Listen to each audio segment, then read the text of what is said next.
Hello guys, আসসালামু আলাইকুম। গত বৃহস্পতিবার আমাদের এইখানে কারবাল্লা হয়েছিল। রবিবার আছে মোহরম।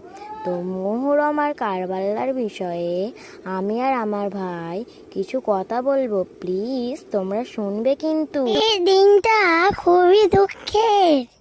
দোষেই মোহরম, আমাদের কি কি করা উচিত? এই দিনটায় বেশি বেশি করে নামাজ পড়ে হাসান হোসেনের জন্য দোয়া করবে। রোজাটা রাখবে কিন্তু। এই রোজার ফজিলত অনেক বেশি।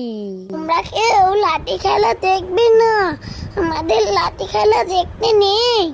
কারণ এই দিনে যারা লাঠি খেলে তারাই হচ্ছে ইহুদি। তারাই ইমাম হোসেন রাদিয়াল্লাহু তাআলা আনহুর মুন্ডু কেটে খেলা করেছিল।